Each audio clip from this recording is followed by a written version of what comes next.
RTV app వార్తల్ని క్షణాల్లో చదివే అవకాశం ఉంటుంది. ఒక న్యూస్ పేపర్, ఒక టెలివిజన్ ఛానల్ మీ చేతుల్లో ఎప్పుడూ ఉంటాయి. పాక్ ప్రేరేపిత లష్కర్-e-తోయిబా అనుబంధ సంస్థ అయినటువంటి రెసిస్టెంట్ టెర్రరిస్ట్కి విరుచుకుపడింది. పహల్గామ్ ప్రాంతంలో టూరిస్టుల మీద విరుచుకుపడి విచక్షణారహితంగా కాల్పులు జరుపుతుందో దాదాపు 28 మంది మృతి చెందారు. ఈ ఘటన తీవ్రంగా కలిచివేసింది. ఇప్పటికే దేశ విదేశాల నుంచి అందరూ ఖండిస్తున్నారు. ప్రస్తుతం కరీంనగర్ తెలంగాణ చౌక్లో ఉన్నాము. భారతీయ జనతా పార్టీ యువమోర్చా నాయకులు, కార్యకర్తలు పెద్ద ఎత్తున తరలి వచ్చి ఉగ్రవాదులకు వ్యతిరేకంగా నినాదాలు చేశారు, దిష్టిబొమ్మ దగ్ధం చేశారు. ప్రస్తుతం వారు మనతో ఉన్నారు. ఎట్లా ఉంది కేంద్ర పాలిత ప్రాంతంగా ఉన్నటువంటి పహల్గామ్ ప్రాంతంలో కశ్మీర్కి సంబంధించి పాక్ ప్రేరేపిత ఉగ్రవాదులు పేర్లు అడుక్కుంటూ నీ మతం ఏంటి అడుక్కుంటూ కాల్పులు జరపడాన్ని ఎట్లా చూస్తారు సార్? నిన్న సుందరమైనటువంటి ఈ యొక్క కాశ్మీర్ లోయలో జరిగినటువంటి ఆ హేవనీయ చర్య చాలా దుఃఖాన్ని గుర్తు చేసేటువంటి సంఘటనగా మేము చూస్తూ ఉన్నాం. ఈ యొక్క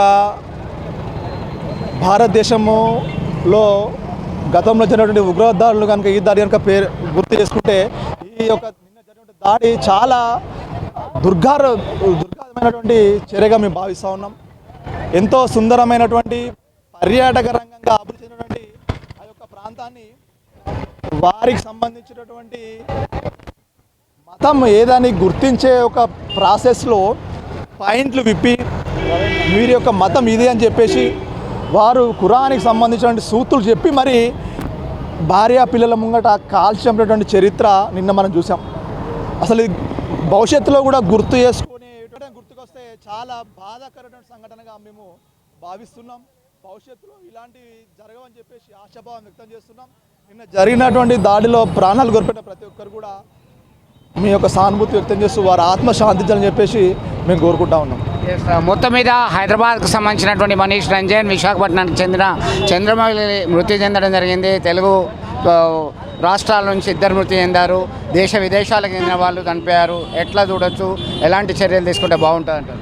వాళ్ళు హిందువులే టార్గెట్గా వాళ్ళు చేసిన ఈ ఉగ్ర దాడిని తీవ్రంగా ఖండిస్తున్నాము. ముఖ్యంగా మరో విధంగా వాళ్ళు చేసే ఇలాంటి దాడులు ఇంకోసారి రిపీట్ కాకుండా చూస్తారు, మన కేంద్ర ప్రభుత్వం చూస్తుందని మేము ఆశాభావం వ్యక్తం చేస్తున్నాం. మీరు చెప్పండి, ఇప్పటికే యాంటీ టెర్రరిస్ట్ స్క్వాడ్లు ఉన్నాయి, ఉగ్రవాదుల ఏర్వేత చర్యలు ఉన్నాయి, కొద్ది రోజుల నుంచి శాంతియుత వాతావరణం ఉంది అనుకున్నటువంటి నేపథ్యంలో ఇలాంటి హింసాత్మక ఘటనను ఎట్లా చూడొచ్చు, ఎట్లా ఖండించు?